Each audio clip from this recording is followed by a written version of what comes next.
नमस्कार, मैं हूं शिवनाथ झा, आर्यावर्त इंडोनेशियन.com के यूट्यूब चैनल अखबार वाला 001। मैं अभी रायसीना हिल पे हूँ। हमारे पीछे राष्ट्रपति भवन और प्रधानमंत्री कार्यालय। यहाँ से इस कहानी को करने के पीछे सिर्फ एक मकसद है कि बिहार के बहुत सारे नेता, चाहे आप श्री कृष्ण सिन्हा से लें और आज नीतीश कुमार तक पहुंचे, बहुत सारे नेताओं को, चीफ मुख्यमंत्रियों को यह मन में ही रह गया कि वो प्रधानमंत्री कार्यालय में आए। नीतीश कुमार के बारे में पिछले 15-18 वर्ष से बहुत बार ये चर्चाएं हुई कि नीतीश कुमार भारत के प्रधानमंत्री के लिए दावेदार हो सकते हैं। जिस समय बहुत सारे जो राजनीतिक पार्टियां थी उनके साथ जब अलायंस हो रहा था, नीतीश कुमार, सही मायने में अगर पूछिए तो नीतीश कुमार किसी के भी नहीं है। बिहार के बहुत सारे मुख्यमंत्रियों के मन में यह इच्छा रही थी या रही होगी, या आज भी बहुत सारे लोगों के मन में यह इच्छा है कि वो देश के प्रधानमंत्री बनेंगे। बिहार में स्वतंत्रता प्राप्ति के बाद श्री कृष्ण सिन्हा से लेकर आज नीतीश कुमार तक दर्जनों नहीं 2 दर्जन से अधिक मुख्यमंत्री बने। हर एक मुख्यमंत्री के मन में यही दावा रहा कि वो शासन, दिल्ली की जो गद्दी है या दिल्ली का जो शासन है वो चलाते हैं। प्रारंभिक दिनों में अगर मैं 47 के बाद 60 के दशक तक आएंगे तो इस बात से इनकार नहीं कर सकते हैं कि बिहार की या तत्कालीन उत्तर प्रदेश की भी जो राजनीतिक व्यवस्था थी, वो राजनीतिक व्यवस्था भारतवर्ष की संपूर्ण राजनीतिक व्यवस्था में अपना एक महत्वपूर्ण योगदान देता था, या उसकी भूमिका बहुत महत्वपूर्ण होती थी, क्योंकि नेता भी उस जमाने में कुछ अलग थे। उन नेताओं का जो आत्मसम्मान था वो अपना और मतदाताओं के बीच में जो उनका सम्मान था, वो दोनों में समानता थी। दोनों अपने अपने दृष्टिकोण से बहुत महत्वपूर्ण थे। जय श्री राम, जय श्री राम, जय श्री राम, मोदी जी को जय श्री राम, जय श्री राम, जय श्री राम, नरेंद्र मोदी जिंदाबाद, जिंदाबाद जिंदाबाद, राष्ट्रीय जनतांत्रिक गठबंधन जिंदाबाद। लेकिन 70 के दशक के बाद, खास करके जब 70 के प्रारंभिक वर्षों में जब जयप्रकाश नारायण का आंदोलन की शुरुआत हुई, संपूर्ण क्रांति की शुरुआत हुई, ये 72, 73, 74 की बात कर रहा हूं, मैं देखा हूं इसलिए कह रहा हूं। कुकुर मुत्ते की तरह प्रत्येक राज्यों में राजनेताओं का अभ्युदय होता चला गया। मैं अन्य राज्यों के बारे में नहीं कहूंगा, लेकिन बिहार के मामले में, बिहार में जिस तरह से कुकुर मुत्ते की तरह राजनेताओं का अभ्युदय हुआ, अगर वो सभी राजनेता प्रदेश की भलाई के लिए, प्रदेश के कल्याण के लिए, मतदाताओं के कल्याण के लिए कार्य किए होते तो शायद आज बिहार का यह दशा नहीं होता। लेकिन 74 आंदोलन के बाद आज 2024 तक जितने भी राजनेता आए वो जयप्रकाश नारायण के क्रांति की उपज है। जिस क्रांति को जयप्रकाश नारायण ने बीजारोपण किया था, एक संपूर्ण क्रांति करके कि देश से कांग्रेस को उखाड़ के फेंकना है, भ्रष्टाचार को खत्म करना है। यह कह नहीं सकते हैं कि भ्रष्टाचार देश में खत्म हुआ अथवा नहीं, फिर भ्रष्टाचार बिहार प्रदेश में खत्म हुआ या नहीं, ये तो बिहार के लोग, बिहार के मतदाता, बिहार के राजनेता, ये सभी लोग जानते हैं। लेकिन हकीकत ये है कि कांग्रेस को उठाकर बाहर फेंक दिया गया। आदरणीय प्रधानमंत्री श्री नरेंद्र, अगर राजनीतिक इतिहास के दृष्टिकोण से देखें तो बिहार में कभी भी बिहार के जो नेता हुए वो बिहार के मतदाताओं का कभी नहीं हुए, बिहार की भूमि के लिए कभी नहीं हुए। जो भूमि बिहार में उपजाऊ थी उसे बंजर बना देना बिहार के नेताओं का सबसे प्रमुख उनका जो गुण है वो है। खास करके 74 आंदोलन के बाद जितने भी नेता पैदा हुए या जितने भी मुख्यमंत्री के कुर्सी पे बैठे या विभिन्न मंत्रिमंडल के विभिन्न कुर्सियों पे बैठे, वो सभी लोग बिहार में जो मिट्टी पैदावार करती थी, जो फर्टाइल मिट्टी थी, ये मिट्टी कहने का अर्थ है कि वहाँ का चाहे उद्योग हो, चाहे शैक्षणिक वातावरण हो, या जितनी भी चीज जो प्रदेश की व्यवस्था को, प्रदेश की आर्थिक स्थिति को, सांस्कृतिक स्थिति को, गरिमा को मजबूत करने की लिए महत्वपूर्ण था, उन तमाम चीजों को नष्ट नाबूद हो गया। 74 के आंदोलन के बाद जो जो मुख्यमंत्री बने, खासकर 90 आते आते 74, 75 के बाद, 77 के बाद, उसमें दो चार नहीं कहेंगे, एक दो नेता, मसलन कर्पूरी ठाकुर को हम लोग उस श्रेणी में नहीं रख सकते हैं जो यह कहें कि कर्पूरी ठाकुर ने देश को नोच लिया या प्रदेश को नोच लिया। कर्पूरी ठाकुर ने प्रदेश को नोचा नहीं। हाँ, आज कर्पूरी ठाकुर की जो जाति है, जिस समाज से, जिस जात से वो आते हैं, जिस वर्ग से आते हैं, आज के राजनीतिक नेता उस वर्ग का भी राजनीतिकरण कर दिया। इसका सिर्फ एक ही कारण है, वोट के लिए।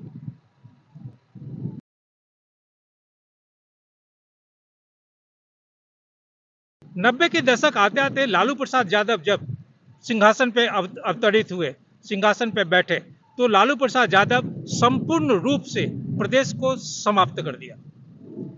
चाहे शिक्षा की स्थिति हो, चाहे स्वास्थ्य की स्थिति हो, चाहे उद्योग की स्थिति हो, हर एक दृष्टिकोण से लालू प्रसाद यादव ने बिहार को नेस्तो नाबूद कर दिया। शिक्षा का महत्व उन्होंने समझा नहीं। लालू यादव भले अपने आप को विधि के ज्ञाता कहें या यह कहें कि वो लॉ ग्रेजुएट हैं, पोस्ट ग्रेजुएट हैं, पढ़े लिखे हैं, लेकिन शिक्षा के महत्व को वो समझे नहीं। और अगर शिक्षा के महत्व को समझते तो शायद लालू यादव के परिवार में लोग पढ़े लिखे होते। हम यह नहीं कहेंगे कि उनके पास डिग्रियां नहीं हैं। उनके घर में जो अन्य सदस्य हैं, पुरुषों को छोड़ के जो सदस्य हैं, उन तमाम सदस्यों के पास डिग्रियां हैं, लेकिन वो डिग्रियां कितने महत्वपूर्ण है या कितना जेन्युइन है, यह सवाल सिर्फ वो शैक्षणिक संस्थान जानते हैं या फिर अभ्यर्थी जानते हैं या लालू प्रसाद यादव जानते हैं।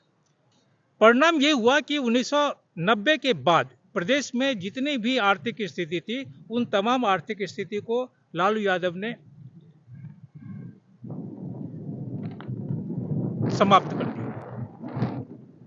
राजनीतिक क्षेत्र में लालू यादव का पूरा परिवार राजनीति में आ गया। सभी एमपी हो, एमएलए हो, एमएलसी हो, जितने भी हो, सभी लोग, उनका पूरा परिवार राजनीति में है। अब सवाल ये है कि ऐसी कौन सा उनमें गुण है, ऐसा कौन गुण उनमें है जो लालू यादव बिहार का इतना बड़ा नेतृत्व। परिणाम ये हुआ कि कॉर्पोरेट स्कैम आया, लालू यादव अपनी पत्नी को मुख्यमंत्री बनाए, फिर बाद में आज। लेकिन आज की भी स्थिति, आज जिस नीतीश कुमार के हाथ में प्रदेश का कमान है, अगर नीतीश कुमार अपने कलेजे पे हाथ रख के सोचेंगे तो शायद अपने आप को जवाब नहीं दे पाएंगे कि उन्होंने पिछले इतने वर्षों से प्रदेश के लिए क्या किया। शायद कुछ नहीं। जो संख्या 72, 70 से अधिक थी, वो संख्या अगर आधी हो जाए तो क्या कहेंगे। जो व्यक्ति अभी तक 9 बार प्रदेश में मुख्यमंत्री बना हो, कभी इस पार्टी के साथ, कभी उस पार्टी के साथ, क्या कहेंगे। क्या इसका कोई राजनीतिक जो वजूद होता है, जो सम्मान होता है, जो आत्मसम्मान होता है, नीतीश कुमार में है? नहीं है। आदरणीय प्रधानमंत्री श्री नरेंद्र नीतीश कुमार के मन में भी शायद यह सपना था या रहा होगा या आज भी होगा कि वो देश के प्रधानमंत्री बनेंगे। लेकिन मैं नहीं समझता हूं कि आज जो देश की राजनीतिक स्थिति है, उस राजनीतिक स्थिति में नीतीश कुमार क्या, उनके जैसे कोई भी नेता, प्रधानमंत्री, जो हमारे पीछे प्रधानमंत्री का कार्यालय है, इस प्रधानमंत्री के कार्यालय की तरफ आंख उठाकर देख भी सकते हैं। आदरणीय प्रधानमंत्री श्री नरेंद्र बिहार में श्री कृष्ण सिन्हा थे 26 जनवरी 1950 से लेकर 31 जनवरी 1961 तक मुख्यमंत्री बने रहे। सिन्हा साहब के बाद में मुख्यमंत्री बने दीप नारायण सिंह। ये 1 फरवरी 1961 से 18 फरवरी 1961 तक मुख्यमंत्री कार्यालय में विराजमान रहे। दीप नारायण सिंह के बाद आ गए विनोदानंद झा, 18 फरवरी 1961 से 2 अक्टूबर 1963 तक।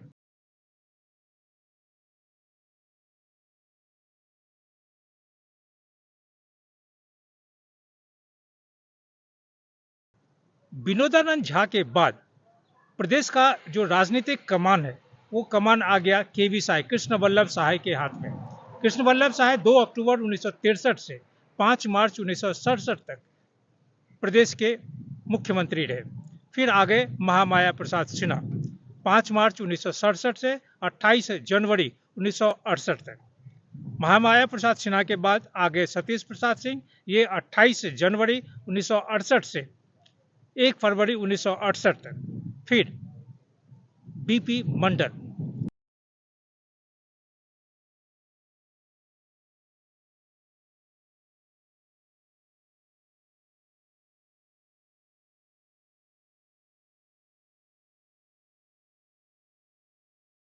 बीपी मंडल साहब बने 1 फरवरी 1968 से 22 मार्च 1968 तक।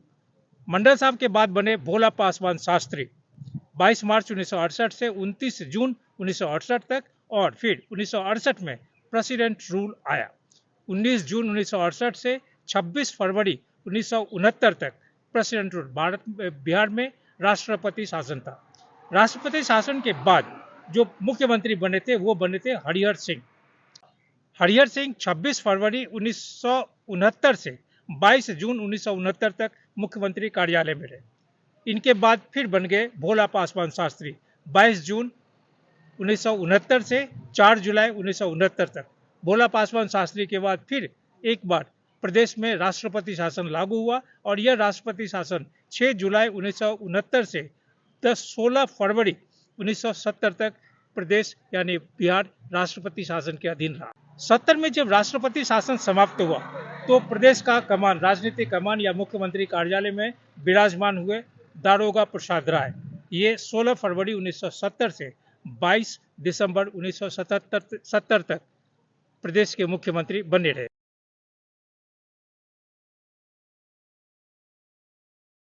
भोला पासवान शास्त्री के बाद बने कर्पूरी ठाकुर 22 दिसंबर 1970 से 2 जून 1971 तक कर्पूरी ठाकुर प्रदेश के मुख्यमंत्री रहे। फिर इनके बाद आ गए भोला पासवान शास्त्री 2 जून 1971 से 9 जनवरी 1972 तक।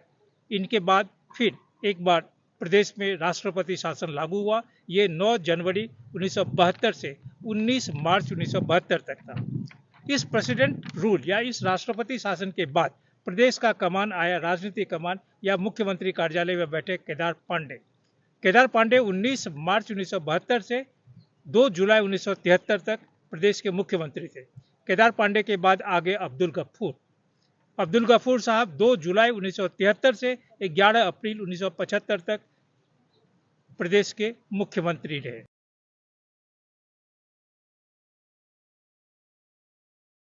अब्दुल गफूर जब प्रदेश के मुख्यमंत्री थे उस जमाने में जो एक क्रांति आई थी, वो क्रांति राजनीतिक क्रांति, उस क्रांति का मुख्य उद्देश्य यही था कि हमारे पीछे जो प्रधानमंत्री का कार्यालय है इसमें जहां इंदिरा गांधी बैठती थी, इंदिरा गांधी को यहां से उखाड़ कर बाहर फेंक देना। और इस जो संपूर्ण क्रांति का नारा उन्होंने दिया जयप्रकाश नारायण, उस समय अब्दुल गफूर साहब के नेतृत्व में बिहार में जो भी राजनीतिक व्यवस्था थी, उस जमाने में जो लोग आज जो लोग जीवित होंगे या 74 के आंदोलन को जिन्होंने देखा है, मैं देखा हूं, वो साक्षात वो उसका गवाह होंगे कि किस तरह जयप्रकाश नारायण के आंदोलन में बिहार को संपूर्ण रूप से संपूर्ण क्रांति हुई हो अथवा नहीं, राजनीतिक दृष्टिकोण से प्रदेश में अथवा देश में राजनीतिक स्थिरता आई हो अथवा नहीं। मैं देश की बात नहीं करूंगा, मैं सिर्फ अपने प्रदेश की बात करूंगा। उसमें राजनीतिक स्थिरता, जो नेता हैं, नेताओं का अपने प्रदेश के प्रति, अपने प्रदेश के विकास के प्रति कितनी अभिरुचि आई है यह नहीं कह सकता हूं, क्योंकि अगर आई होती तो शायद आज प्रदेश का यह हाल नहीं होता। प्रधानमंत्री बनाने के आपके कवायद शुरू करके झोली में सीट नवादा को दे दे।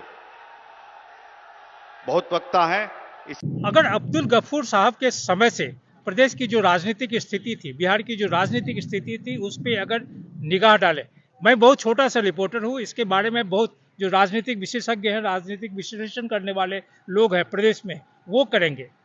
लेकिन हकीकत यह है कि अब्दुल गफूर के समय से लेके आज तक, यानी सन 75 जयप्रकाश नारायण के आंदोलन के बाद से लेकर आज तक प्रदेश की जो स्थिति हुई यह स्थिति नहीं होनी चाहिए थी। मैं यह सिर्फ नहीं कहूंगा कि प्रदेश में सिर्फ राजनीतिक जो नेता है उनमें ही पतन आया है। प्रदेश में जो मतदाता हैं, प्रदेश में जो शिक्षित अशिक्षित जितने भी तरह के लोग हैं, उनकी जो सोच है उसमें जो गिरावट आई है यह दुखद है, खास करके जब हम अपने प्रदेश के विकास के बारे में, प्रदेश के बारे में बात करते हैं।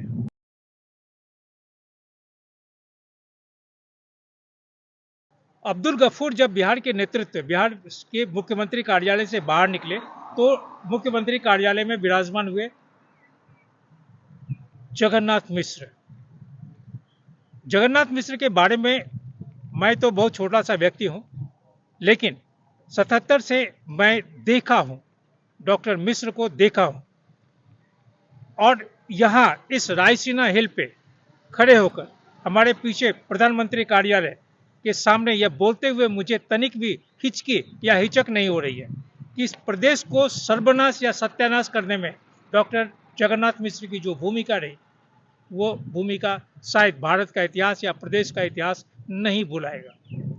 जगन्नाथ मिश्र के इस कार्यकाल के बाद में एक बार फिर राष्ट्रपति शासन लागू हुआ। ये था 30 अप्रैल 1977 से 24 जून 1977 तक। इस राष्ट्रपति शासन के बाद कर्पूरी ठाकुर 24 जून 1977 से 21 अप्रैल 1979 तक वो मुख्यमंत्री कार्यालय में बैठे। फिर आगे रामसुंदर दास।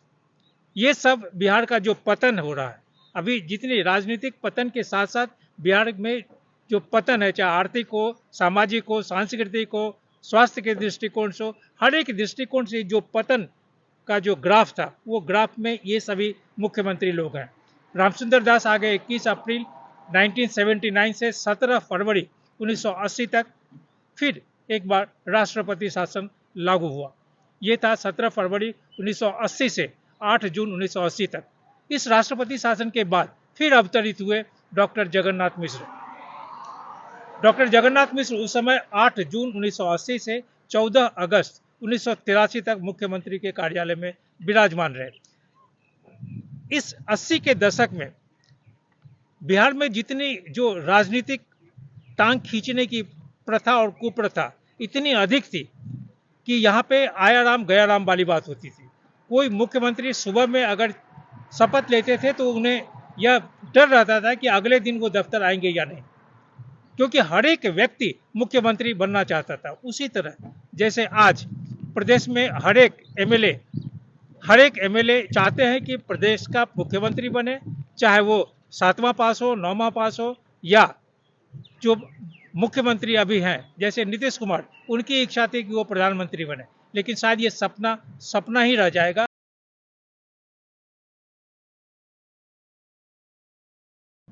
जब जगन्नाथ मिश्र 8 जून 1980 से 14 अगस्त 1983 तक कार्यालय से रहकर बाहर निकले तो आ गए चंद्रशेखर सिंह।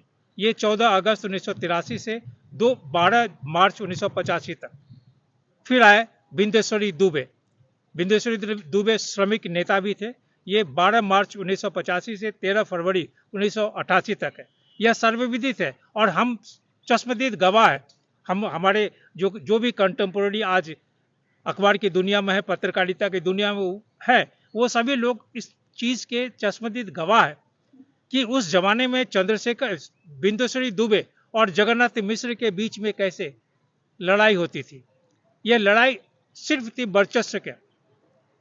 मैं श्रीमती गांधी की नजर में बेहतर हूं तो मैं श्रीमती गांधी की नजर में बेहतर हूं, यही लड़ाई होती थी उस जमाने में।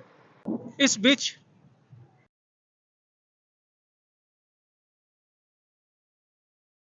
भागवत झा आजाद मुख्यमंत्री बन गए। भागवत झा आजाद 14 फरवरी 1988 से 10 मार्च 1989 तक प्रदेश के मुख्यमंत्री रहे। फिर बने सत्येंद्र नारायण सिन्हा 11 मार्च 1989 से 6 दिसंबर 1989 तक। फिर आ गए जगन्नाथ मिश्र 6 दिसंबर 1989 से 10 मार्च 1990 तक। और अब जब 90 का दशक आया तो आज जितने भी नेता हैं, चाहे खास करके लालू प्रसाद यादव और नीतीश कुमार, ये सभी जगन्नाथ मिश्र स्कूल ऑफ जो पॉलिटी था उसके सभी उपज हैं। सभी के राजनीतिक गुरु जगन्नाथ मिश्र थे, तो स्वाभाविक है कि जगन्नाथ मिश्र उन्हें प्रदेश के विकास के बारे में तनिक भी चिंता नहीं थी। वो हमेशा अपने लिए ज़्यादा देखे या फिर आला कमान, खास करके प्रधानमंत्री के नज़र में, इंदिरा गांधी की नज़र में या राजीव गांधी की नज़र में कैसे हम अव्वल रह सकते हैं, इसके अलावे उनके पास दूसरा कोई मोटो नहीं था। और फिर आगे लालू प्रसाद यादव 10 मार्च 1990 से 28 मार्च 1995 तक यह प्रदेश में जो राजनीतिक व्यवस्था थी, जयप्रकाश नारायण के आंदोलन में जिस व्यक्ति ने, लालू प्रसाद यादव ने, इस बात से इनकार नहीं कर सकते हैं कि बहुत ज़्यादा अहम भूमिका निभाए थे। लेकिन हम सभी चश्मदीद गवाह हैं कि किस किस तरह से लालू प्रसाद यादव ने अपने आप को लाइमलाइट में रखा था। और उसी लाइमलाइट का परिणाम जब 90 में लालू प्रसाद यादव बिहार का कमान संभाले तो बिहार अनबढ़त नीचे की ओर, चाहे आर्थिक हो, सामाजिक हो, सांस्कृतिक हो, शैक्षिक हो, किसी भी दृष्टिकोण से, खासकर अपराध की दुनिया में,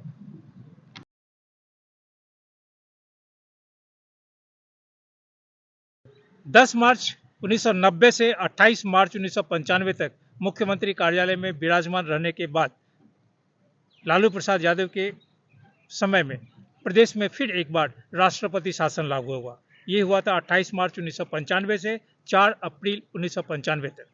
इस राष्ट्रपति शासन के बाद फिर लालू प्रसाद यादव 4 अप्रैल 1995 से 25 जुलाई 1997 तक मुख्यमंत्री के कार्यालय में विराजमान रहे।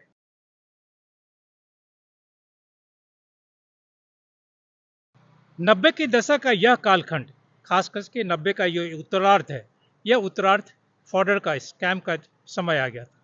लालू प्रसाद यादव दफ्तर से बाहर निकल गए। सीबीआई और बहुत तरह के उनके विरुद्ध जो व्यक्ति, जिस जयप्रकाश नारायण ने भ्रष्टाचार के खिलाफ या संपूर्ण क्रांति नारा दे के देश में सत्ता और सिंहासन सभी चीज बदलने की बात कही, उसी के उपज लालू प्रसाद यादव फॉर्डर स्कैम में फंसे।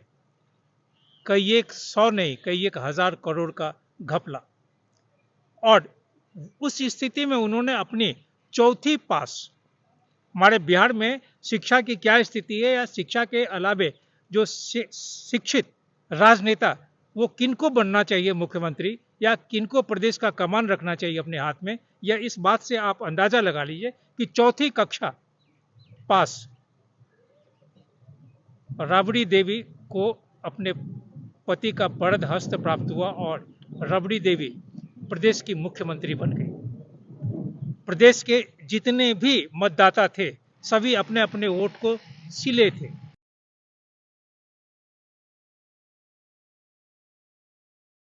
चौथी कक्षा पास लालू यादव की पत्नी प्रदेश की मुख्यमंत्री बन गई। फिर बाद में प्रेसिडेंट ये रही 25 जुलाई 1997 से 11 फरवरी 1999 तक। फिर प्रदेश में राष्ट्रपति शासन लागू हुआ।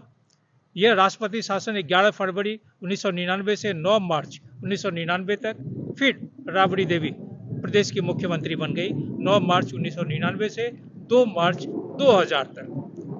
अब बीच में आ गए कुछ दिन के लिए नीतीश कुमार 2 मार्च 2000 से 10 मार्च 2000 तक, और फिर राबड़ी देवी आ गई 11 मार्च 2000 से 6 मार्च 2005 तक। प्रदेश में फिर राष्ट्रपति शासन लागू हुआ 7 मार्च 2005 से 24 नवंबर 2005 तक। आज ये बड़ी खुशी की बात है कि वे यहां पधारे हैं और मुझको पूरी उम्मीद है कि आप सब जानते हैं कि जरूर विवेक ठाकुर जी भारी मतों से जीतेंगे। आज आदरणीय प्रधानमंत्री हम सब से अनुरोध करना यही चाहते हैं और हम लोग भी इसी के प्रचार प्रसार में आप लोगों के बीच में आए, सब जीतिएगा। अब आप जानते हैं कि बिहार के विकास में केंद्र सरकार के द्वारा, आदरणीय प्रधानमंत्री जी के द्वारा बहुत सहयोग मिलता है। अनेक कार्यक्रम वो चला रहे हैं और उसके चलते आदरणीय प्रधानमंत्री जी को मैं इसके लिए हृदय से धन्यवाद देता हूं। इस राष्ट्रपति शासन के बाद नीतीश कुमार आ गए 24 नवंबर 2005 से 20 मई 2014 तक प्रदेश के मुख्यमंत्री। फिर बीच में जीतन राम मांझी, ये 20 मई 2014 से 22 फरवरी 2015 तक कुछ दिन के लिए मुख्यमंत्री बन गए और फिर नीतीश कुमार आज तक कुर्सी पे जमे हुए। मोदी जी को जय श्री राम। अब की बार मोदी सरकार, अब की बार मोदी सरकार। मैं नवादा के लोकप्रिय प्रत्याशी आदरणीय विवेक कुमार जी से आग्रह करना चाहता हूं कि वो आके आदरणीय हम लोग के देश के यशस्वी प्रधानमंत्री श्री नरेंद्र मोदी जी का स्वागत भाषण देके इस कार्यक्रम की शुरुआत करें। बहुत बहुत धन्यवाद। अब आइए प्रदेश की राजनीतिक स्थिति, आज जो स्थिति बन रही है। नीतीश कुमार जितने दिन से मुख्यमंत्री कार्यालय में बैठे हुए हैं, स्वाभाविक है कि उनमें नीरसता जरूर आ गई है, राजनीतिक नीरसता। प्रदेश का विकास हो अथवा नहीं, उन्हें कोई मतलब नहीं है। और वजह यह है कि 70 से अधिक जो उनकी संख्या थी, वो संख्या अगर आज 42 विधानसभा में हो गया हो, वैसी स्थिति आप अंदाजा लगाइए कि वो कितना ज़्यादा अपने प्रदेश के प्रति, राजनीति के प्रति कितना ज़्यादा समर्पण है। बिहार के किसी भी राजनेताओं का अपने प्रदेश के साथ या वहाँ की जो भूमि है या वहाँ का जो उद्योग है, वहाँ की जो शिक्षा है, वहाँ का जो स्वास्थ्य है, इसके बारे में सैकड़े 5 या 2% भी अगर उसके प्रति वेदना और संवेदना होती तो आज प्रदेश का यह हाल नहीं होता। यह बिल्कुल सत्य है। शायद इस वीडियो को, इस कहानी को अगर कोई नेता सुनेंगे, देखेंगे तो उन्हें गुस्सा भी आएगा।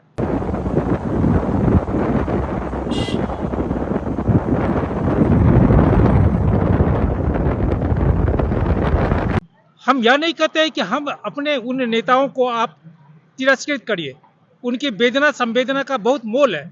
लेकिन सवाल ये है कि सन 47 में आज़ादी के बाद ये एक दूसरी जो क्रांति सन 74 में लड़ी गई, 74 में आप कांग्रेस की सरकार को उठाकर पूरे राष्ट्र से फेंक दिए, आप आ गए। लेकिन आपके आने के बाद 75 के बाद से 2024 तक जितने भी मुख्यमंत्री बने, ये तमाम मुख्यमंत्री बिहार को लेकर सत्यानाश कर दिए।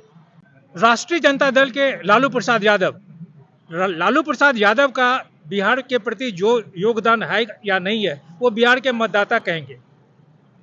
लेकिन लालू प्रसाद यादव के समय में या उनके कालखंड में बिहार का जो हश्र हुआ, वह लालू प्रसाद यादव खुद भी जानते हैं। आदरणीय प्रधानमंत्री श्री नरेंद्र नीतीश कुमार को राजनीति के साथ जो मोह है, वो मोह भंग हो रहा है। इसका वजह मैं बताता हूं कि 2015 में जो राष्ट्रीय जनता दल 80 संख्या लाई थी बिहार के विधानसभा में, 2020 में वो संख्या 5 कम होकर 75 हो गई। भारतीय जनता पार्टी जो 2015 में 53 स्थान पे थी बिहार विधानसभा में, 2020 में यह संख्या बढ़कर 74 हो गई। जनता दल यूनाइटेड यानी नीतीश कुमार, इनकी संख्या जो 71 थी 2015 के चुनाव में, वह घटकर 2020 के चुनाव में 43 हो गई। कांग्रेस जो 27 पर थी 2015 में, वह घटकर 19 हो गई। कम्युनिस्ट जो 3 की संख्या थी 2015 में विधानसभा में, वो बढ़कर 12 हुई। सवाल यह है कि अगर जनता दल यूनाइटेड का 71 संख्या 2015 घटकर 43 हो सकता है 2020 में, तो इस बात की क्या गारंटी नहीं है कि आने वाले 2025 के चुनाव में यह संख्या 3 भी हो सकती है। क्योंकि नीतीश कुमार भले ऊपर में अखबार के पन्नों पे, टेलीविजन पे यह बोलते रहे कि उन्हें भारतीय जनता पार्टी के साथ कोई मतलब नहीं है, हकीकत यह है कि वो अंदर से भारतीय जनता पार्टी के साथ वचनबद्ध है। 71 की संख्या का 43 होना और आने वाले चुनाव में यह संख्या 3 होना, यानी राजनीतिक दृष्टिकोण से नीतीश कुमार अपने आप को समर्पित कर दिया है भारतीय जनता पार्टी के लिए। इस बात से आप थोड़ा सा भी इग्नोर नहीं कर सकते हैं, आप इसे नजरअंदाज नहीं कर सकते हैं कि आने वाले विधानसभा चुनाव 2025 में जनता दल इस 5 उंगली के जो संख्या है इस पर भी नहीं रहेगी, क्योंकि ये अंदर अंदर भारतीय जनता पार्टी के साथ अपना तालमेल बैठा लेंगे। डॉक्टर राजेंद्र प्रसाद को लें, हम सच्चिदानंद सिन्हा को लें और अन्य लोगों को लें। अब सवाल यह है कि आज की तारीख में सच्चिदानंद सिन्हा या राजेंद्र प्रसाद की जो भूमिका उन दिनों रही थी, आज कितने व्यक्ति राजेंद्र प्रसाद और सच्चिदानंद सिन्हा की भूमिका को रखे हुए हैं जीवित? कोई नहीं। हम सिर्फ उनके नाम को बेच रहे हैं। बिहार के कोई भी नेता अगर चाहते बिहार का रुख, बिहार की आर्थिक स्थिति, बिहार की शिक्षा, बिहार की चिकित्सा को बदलना तो कर सकते थे, लेकिन उन्हें कोई मतलब नहीं है। दिल्ली में जितने भी मॉल्स हैं, अगर उसी की तहकीकात की जाए तो बिहार के नेताओं का जितना यहाँ इन्वेस्टमेंट है शायद बिहार के लोगों को मालूम नहीं है। अब सवाल यह है कि हम रामविलास पासवान अब नहीं है, लेकिन चिराग पासवान उछल कूद रहे हैं। चिराग पासवान कर रहे हैं कि वो बिहार का भाग्य बदल देंगे। भाई साहब, आप अपना भाग्य पहले दुरुस्त कर लीजिए, उसके बाद बिहार का भाग्य बदलिएगा। आप ये जितने भी नेता हैं, ये सभी लोग अपने अपने भाग्य को बदलने के लिए जनता को बरगलाते हैं। चुनाव के समय में आपको बहुत सारी बातें का वादा करेंगे, लेकिन कुछ नहीं करेंगे। मैं इसलिए कि लोग अगर कहें कि मैं इस कहानी को राजपथ से कर रहा हूं, मैं दावे के साथ कह सकता हूं कि अगर आज हमारे अखबार इंडियन नेशन आर्यावर्त की मृत्यु नहीं हुई होती, बिहार के लोग, बिहार के नेता लालू प्रसाद यादव, जगन्नाथ मिश्र, ये लोग अगर समाप्त नहीं किए होते तो मैं कभी बिहार के सरहद को पार नहीं करता। मुझे बिहार में रह के बिहार की पत्रकारिता करने में बहुत आनंद आया, लेकिन न बिहार में रोजी है, न बिहार में रोटी है। प्रदेश में सभी लोग बोलते हैं कि हम उनके अनुयायी हैं, हम उनके फॉलोअर्स हैं। आप जरा एक बार सोचिए कि ये तमाम नेता अपने प्रदेश के लिए क्या किए हैं।